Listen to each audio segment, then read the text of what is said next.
Cek, cek, cek. Iya. Udah live nih. Udah live ya? Udah. Oke. Udah? Suara gimana, Ja? Coba denger. Hai, Mike. Apa kabar, Mike? Absen. Iya, Mike, nonton nih ya. Siapa tahu komen lo berarti nih nanti nih. Jadi hari ini tuh kita lagi mau bahas untuk mengenai how photographers will win in 2026. Yes, correct. Ya, di samping saya nih ada Lucia ya dari Baby Props ya. Thank you Pak Tahir buat kesempatannya. Thank you. Yang bersama owner dari Oh, DOS. wow, it's been honor for me too. Sangat luar biasa. Iya. Oke, tanpa panjang lebar, kita itu kan udah Tunggu, kita sapa dulu. Kita sapa dulu ya. Iya, selamat malam para sahabat DOS. Selamat malam semuanya. Iya, jadi hari ini tuh sekarang ini kita lagi saya dan Lucia lagi pengen membahas mengenai bagaimana photographers will win in 2026. Jadi kita bicara mulai dari apa keresahan atau ada problemnya apa dan juga kira-kira Strateginya apa? Betul, strategi apa di tahun 2026 nanti biar semua bisa untuk survive. Benar nggak Lucia? Bener, nggak cuman bertahan tapi bisa menang. Oke.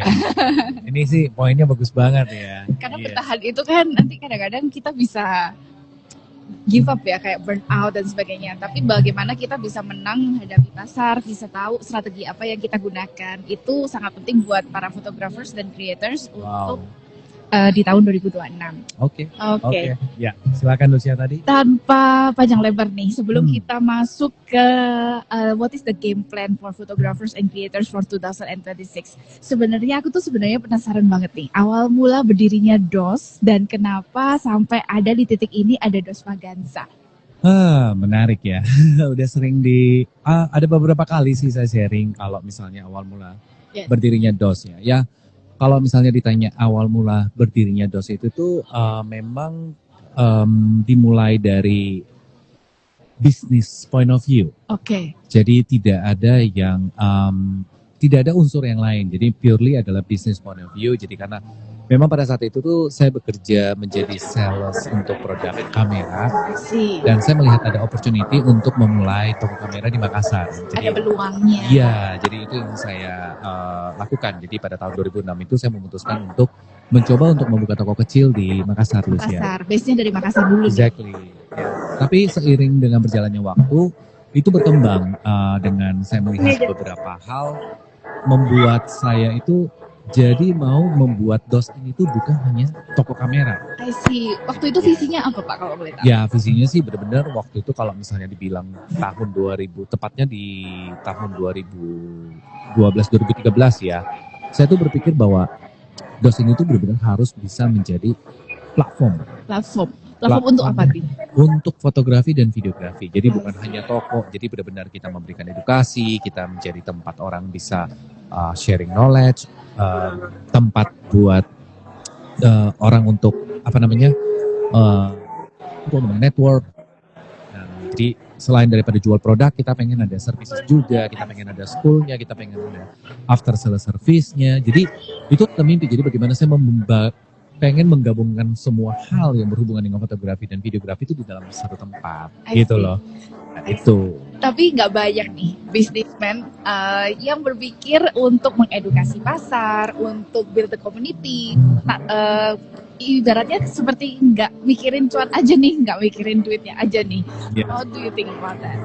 Ya, Kenapa sih masih mau repot-repot untuk mengedukasi, bikin platform, ngadakin event? ya.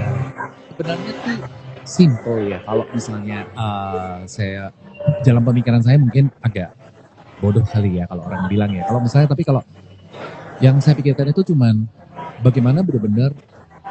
Jadi bukan masalah berapa profit yang saya bisa dapatkan, tapi apa yang saya bisa lakukan dari profit yang saya dapatkan lalu saya buang lagi ke dalam sisi knowledge dan apapun itu yang membuat komunitinya hidup, yang membuat industrinya hidup. Karena saya percaya kalau misalnya industri dan komunitinya makin besar, maka peluang untuk menghasilkan sales itu akan jauh lebih besar, Lucia. Dengan sendirinya. Betul, secara otomatis. Jadi ya memang pada saat ini di tahun 2014-2015 itu tuh saya benar-benar fokus bagaimana membuat activity dan membesarkan komunitinya itu sendiri. Gitu sih. I think itu bukan sesuatu yang bodoh Pak Tahir, karena itu memang sesuatu yang strategik ya. Kalau misalkan aku melihat ya gitu kan. Karena because if you want to build the sales, you have to enlarge the industry as well. Yes. Itulah kenapa pertama kali kalau misalkan izinkan aku boleh cerita, aku merasa terhormat sekali di mana Pak Tahir itu bisa support my vision, support my dream on the Asian Human Conference yang baru pertama kali diadakan tahun ini, dan memang karena memang ternyata visinya untuk membangun komunitas dan mengedukasi para fotografer. Iya, itu memang yang pengen kita lakukan sih, memang kesenangan, hobi ya. Oh, jadi karena itu makanya ada dansa dan acara yang dilakukan. Iya, betul sekali. Jadi kan kalau misalnya sebenarnya kalau kita bicara kamera exhibition di Indonesia, itu kan terakhir di tahun 2014 ya. Yes. Waktu lalu itu tuh memang setiap tahun diadakan dan terakhir di 2014. Nah, pada saat tahun 2018, saya tuh kepikiran kalau misalnya wah, sayang banget nih di Indonesia sudah tidak ada lagi kamera exhibition gitu. Yes. Ya kan, sedangkan kamera exhibition itu adalah satu acara yang orang pengen semuanya berbondong-bondong datang melihat teknologi terbaru dan lain-lain. Dan itu yang kita lakukan kalau misalnya ada exhibition di luar, di Singapura, di Hong Kong, di China, bahkan sampai Eropa kita sampai bela-belain untuk datang untuk melihat teknologi yang terbaru gitu loh. Nah, dari 2018 pemikiran itu saya baru bisa mewujudkan itu di 2019 DOS Vaganza yang pertama. I see. Exactly. Ya, jadi sudah 7 tahun, 6 tahun. Ya, mulai awalnya di 2019, yang pertama DOS Vaganza. Lalu kita mau buat yang kedua di 2020, tapi COVID. I see. Jadi kita stop 2020, kita stop 21 kita stop. Lalu yang kedua kita mulai di 2022. 2022 mulai melesat lagi. Kita buat lagi. Ya, 2023 kita buat lagi, 2024 kita buat lagi, lalu 2025. Itu sih. Oh, ini amazing. Jadi karena itu mungkin perjalanan dia. Jadi makanya salah satu tagline yang ada di DOS Vaganza juga celebrating the journey. Exactly. Iya, karena kita sebagai fotografer atau creators atau sebagai human being nggak bisa secara instan untuk bisa langsung jadi hebat gitu ya. Tapi perlu ada yang namanya konsistensi, ada yang namanya proses, untuk ada yang namanya journey itu tadi, up and down kayak gitu ya. Kalau boleh diceritain nih Pak, dari awal DOS Vaganza sampai sekarang, kira-kira tantangan terbesar apa? Kan tadi kan kita bicara tentang journey di mana ada ups and down, and what is the biggest challenge that you have? Tentunya kalau misalnya challenge sih berat banget ya. Bisa dibilang karena DOS Vaganza ini itu kita arrange semuanya itu tidak memakai event organizer. Jadi semuanya ini di-handle sama internal tim kita gitu loh. Jadi kita semuanya, tapi tentunya ya didukung sama para brand tentunya ya. Tapi untuk pelaksanaan secara operasional dan lain-lain itu semuanya dilaksanakan oleh tim internal. Nah, challenge-nya itu di situ karena di sini itu kita kayak benar-benar belajar. Semuanya kita belajar dari awal. Bagaimana kita selalu mereview apa yang terjadi 2019 dan bagaimana kita perbaiki di 2022 terakhir gitu loh.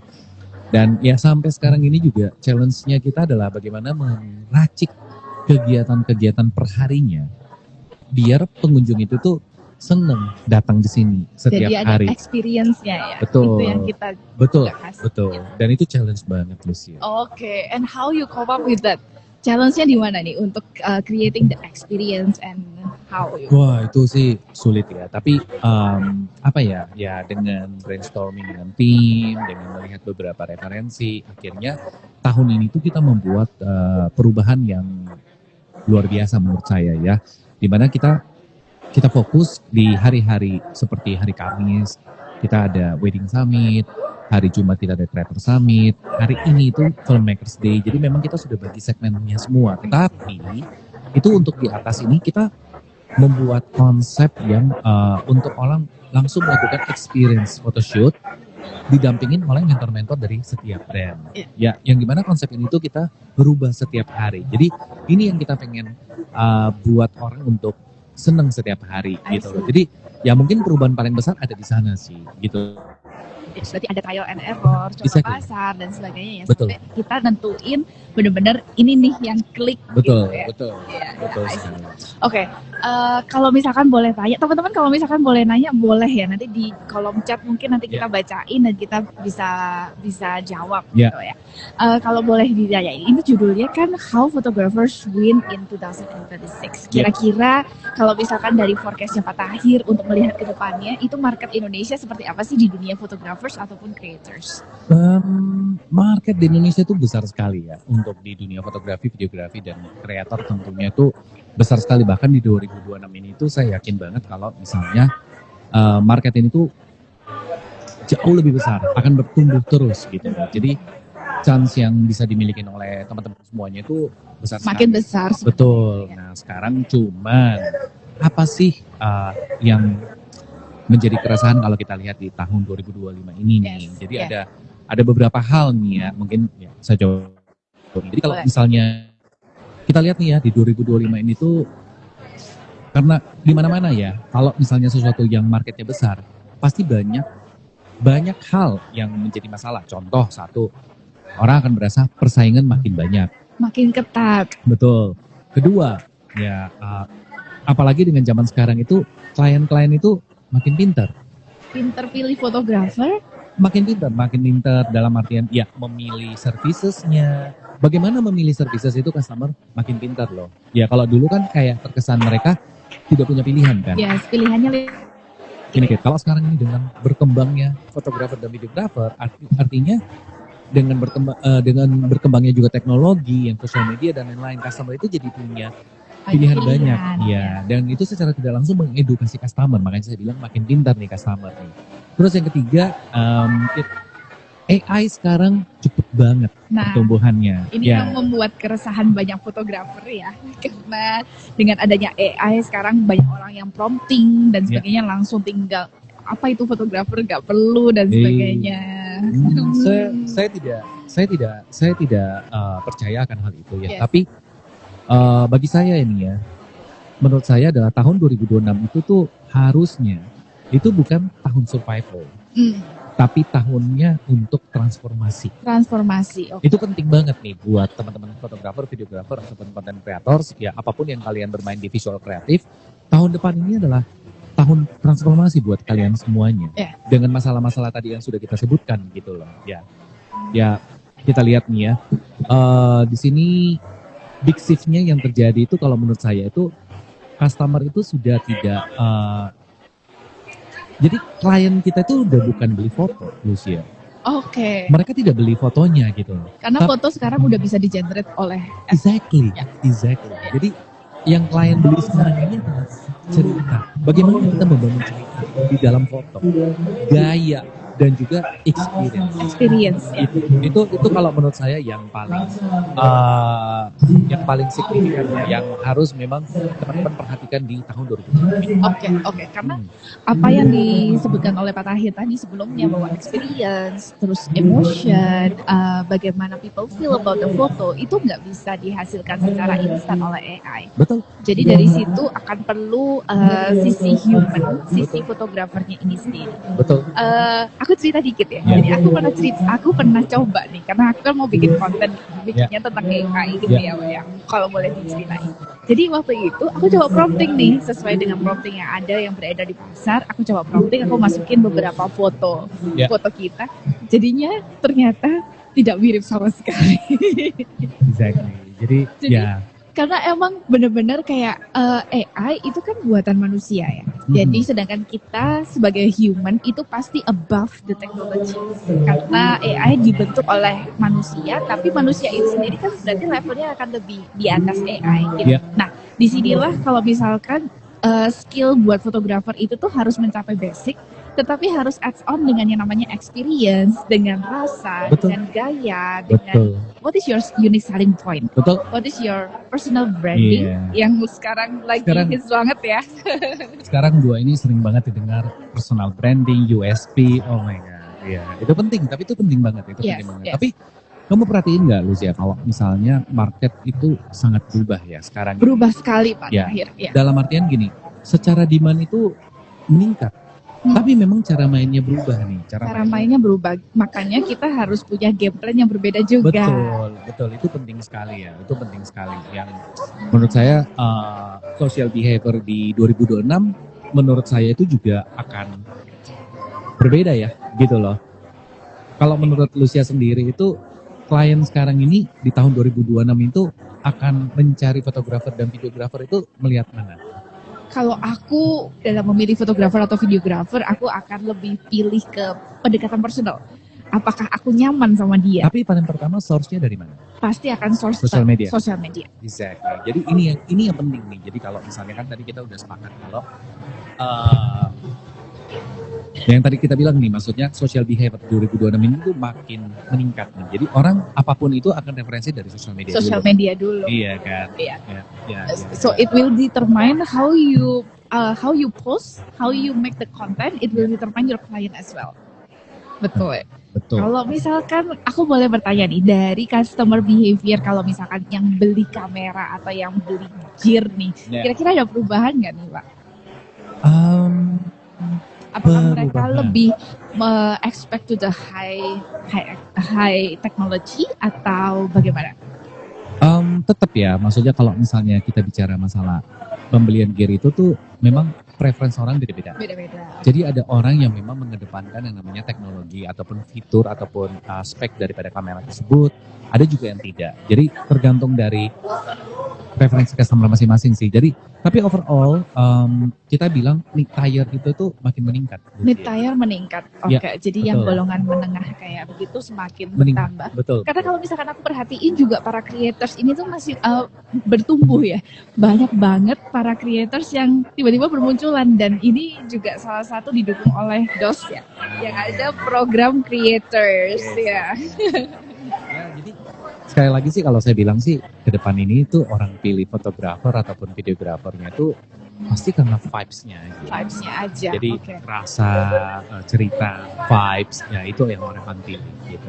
Oke. Kalau misalkan boleh dititailin lagi nih, mungkin teman-teman mungkin bertanya, yang langkah spesifiknya harus seperti apa sih Pak Tahir sebagai kalau misalkan kan aku generalisasi bahwa marketnya DOS itu kan banyak kan fotografer sama creators. So what should they do secara langkah, secara konkretnya gitu? Langkah konkret ya, pertama satu, manfaatin AI. Okay. Jadi AI itu dimanfaatkan. Jadi AI itu bukan ancaman, tapi AI itu tuh AI bisa membantu workflow kita menjadi lebih cepat. Lebih banget. Jadi kayak yang gampang-gampang, yang ini kasih ke AI, jadi biar bisa instan, biar set gitu ya. Ya, tapi jangan lupa, AI memang membantu workflow dan lain-lain. Tetapi kita harus tetap menaruh value di dalam foto kita. Wah, berat nih. Yang dimaksud dengan value itu kayak gimana nih? Yaitu, kita menaruh value kita dalam artian bagaimana tone kita secara sendiri. Jadi AI itu membantu workflow dalam artian ketika AI bisa membantu kita melakukan editing. Kurang dari 60 detik. Foto, why not? Cepat banget. Betul, why not? Tapi ingat, bagaimana caranya kita harus bisa pada saat sentuhan terakhirnya itu bagaimana caranya kita bisa tetap menaruh ada sisi nilai manusianya di dalam gitu loh. Jadi kadang kan kalau misalnya terlalu AI kan terlalu wow. Gitu. Jadi itu yang jangan kita lakukan, tapi kita benar-benar menggunakan AI untuk memanfaatkan AI untuk workflow kita yang lebih cepat. Yes. Itu sih. Tapi nggak cuma dipakai gitu aja, tapi harus di-adjust sesuai dengan rasa kita, dengan tone kita, dengan karakteristik yang kita akan kasih ke klien. Betul. Jadi dari sana kita akan tumbuh yang namanya unique selling point itu tadi ya, yang which is every photographer or every creator is different. Betul. Kalau nggak semuanya sama kayak public AI. Jadi kalau saya tadi bilang, kalau Lucia tadi tanya saya, apa sih langkah konkret buat teman-teman fotografer, videografer untuk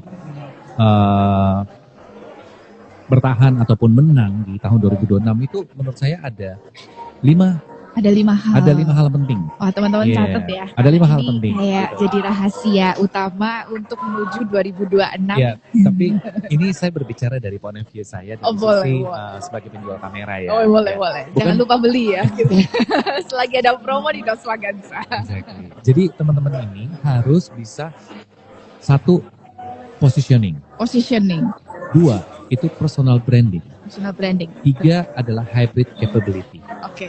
4 adalah client experience. Oke. Yang kelima adalah collaboration. Collaboration. Jadi lima pilar ini tuh yang harus perhatikan dan dibentuk di tahun 2026 ketika kalau misalnya kalian mau bersaing, karena sama juga apa yang DOS lakukan itu sama. Oke. Jadi basically apapun bisnis yang kita lakukan, kita harus bisa punya 5 pilar, kita harus punya pilar-pilar yang kita harus fokus. Yes. Nah, ya kalau DOS ditanya apa sih positioning kita? DOS mau melakukan positioning yang berbeda. DOS melakukan DOS mau memberikan experience kepada customer yang berbeda. Gitu. Lalu DOS sendiri melakukan branding tentang DOS itu juga berbeda. Jadi collaboration, DOS melakukan collaboration.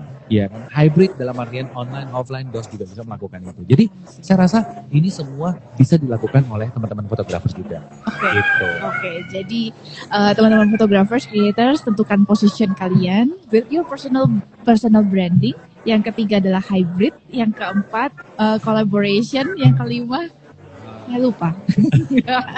Yang kelima itu collaboration. Oh, yang kelima collaboration. Yang keempat itu adalah client experience. Client experience.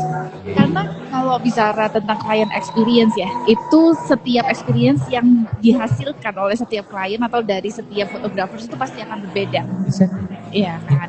Jadi karena yang ngebuat orang inget tentang brand kamu atau tentang photographers kamu itu bukan nama fotografersnya siapa, itu adalah the experience. Betul, yang mereka dapetin ketika mereka foto sama kalian. Betul. Ketika mereka berinteraksi dengan kalian, betul. Itu yang akan mengena banget di rasa, di hati, dan mengingat senantiasa gitu. Bukan cuman fotonya ya. Betul. Karena kalau misalkan foto itu balik lagi, kalau correct me if I'm wrong, mungkin itu balik ke preferensi. Ada yang suka seperti ini, Betul. stylenya dan sebagainya. Betul. Tapi how you feel is different. Ya, tapi itu salah satu bagian daripada positioning juga, Lucia. Kalau misalnya kita berbicara masalah tone foto atau apapun, itu adalah positioning yang harus kita buat juga. Oke. Gitu. Jadi kan ada orang yang, ya kalau misalnya misalnya gini, ada satu orang yang terkenal karena tone fotonya itu terserah, misalnya let's say sebutlah black and white, only gitu loh. Yeah. It's fine gitu loh. Itu akan punya market sendiri dan itu adalah positioningnya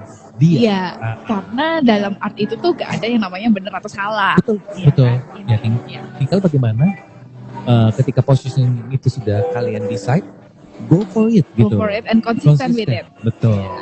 Ya, baru next bagaimana membangun client experience. Contohnya lah, misalnya ketika kalian menghadapi customer yang sedikit bawel gitu, ya bagaimana kita sabar, bagaimana kita services mereka, dan itu akan menjadi itu akan menjadikan satu experience yang tidak terlupakan. Ya, saya nggak ngerti terlalu dalam bagaimana ketika terjadi photoshoot dengan klien wedding atau apa, tapi let's say kayak misalnya saya sebagai customer nih, saya pernah kan menjadi customer pre-wedding. Fotografer ya? Iya dong, iya kan.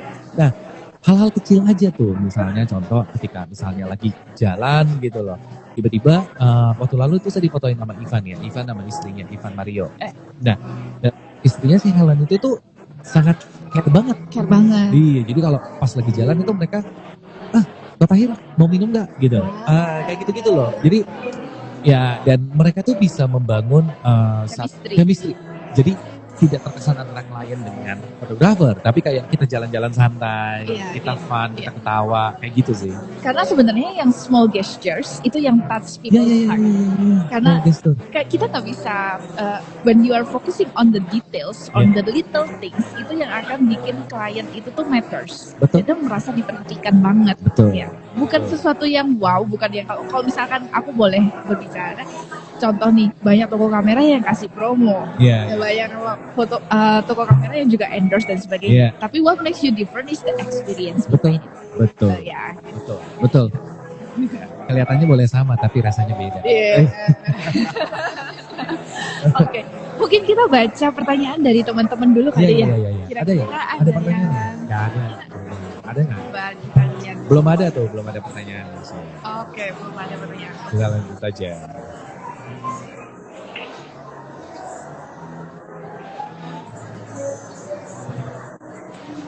Ya, kita lanjut aja. Jadi, apalagi ya, collaboration ya. Collaboration sih, menurutku sih penting banget. Collaboration.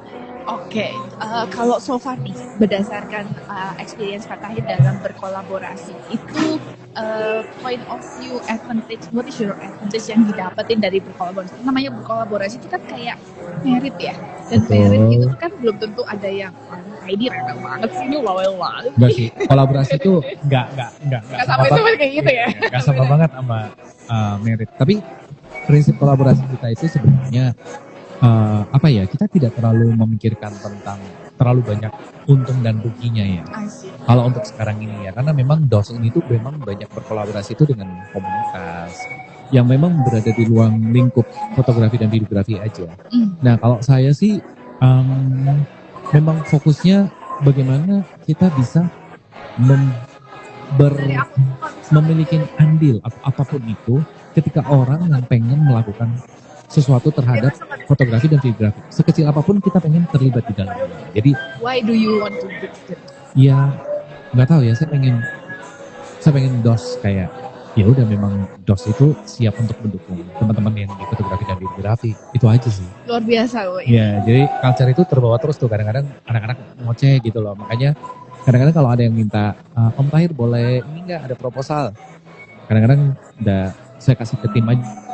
Kadang-kadang kalau Bapak terus yang jawabin, banyak kan dikasih terus gitu loh. Sedangkan budgetnya udah mau habis gitu. Yang pusing mereka budgetnya. Saya gampang mengiyakan gitu. Ini kadang-kadang lucu nih di antara internal kita tuh lucu banget. Tapi ya itu sih. Tapi ya menurut saya sih kolaborasi kita memang open-opennya ya gitu loh. Jadi ya kalau misalnya dari sisi fotografer sendiri sih mungkin harus memang dilihat bagaimana memutuskan kolaborasi terbaik untuk fotografer. Tapi ya message saya adalah kolaborasi gitu loh. Malah gitu tahu ya. Ya.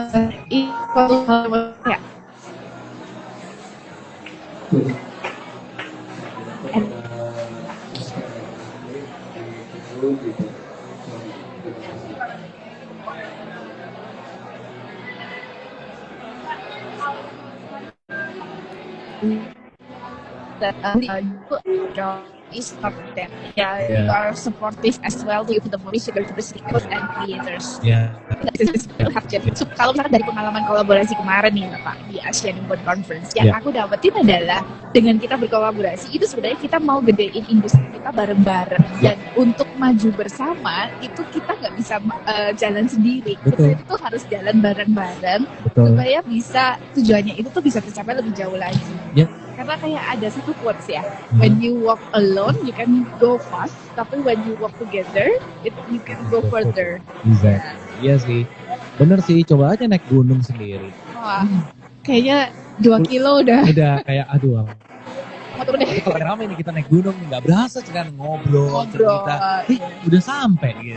Mau 5 jam juga nggak berasa ya. Iya, bener. That's the power of togetherness. Ya, itu sih. Mungkin kalau dari saya sih ya itu sih strategi seperti itu yang harus teman-teman fotografer coba implement. Mungkin ya kalau ada yang berhasil nanti DM saya aja ya. Berhasil dong gitu.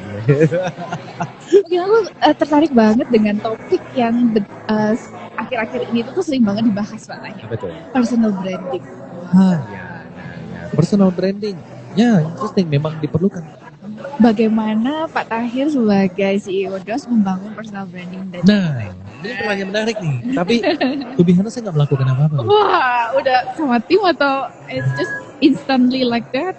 Karena kalau aku ngelihat ya dari Instagram itu lucu-lucu banget loh, dan ide-idenya itu sangat kreatif. Oke. Tapi itu kan kepentingan buat DOS. Saya nggak, kalau Instagram pribadi saya kan saya nggak punya konten pribadi gitu. Jadi memang saya tidak membangun personal branding secara spesifik. Tapi mungkin ya dari awal ketika DOS memutuskan untuk masuk ke kegiatan-kegiatan activity ataupun community, saya selalu ada. Saya selalu jadi orang yang pertama yang merich mereka. Ataupun ketika bikin konten saya juga saya sering untuk tampil nah lama-lama ya gimana ya terbentuk sendiri sih Lucia. Jadi ya to be honest sih kalau menurut saya pribadi saya itu masih kurang dalam melakukan personal branding saya. Harusnya sih I should go more gitu. Tapi nggak ada waktunya. Iya. Iya, Aku tahu iya, iya. pastinya akan, wah, makanya dalam kesempatan seperti ini aku sangat blessed and honored to have a time with you to talk Thank you. about this. Thank Ya. you. Ya. Semoga apa yang kita bagiin hari ini itu tuh bisa bermanfaat buat para Yes. fotografer sama creators Yes. untuk Yes. menghadapi di tahun 2026. Yes, Iya. wish you good luck. Iya. Oke. Oke. Kita coba lihat pertanyaan lagi ya. Ada yang bertanya tidak kira-kira?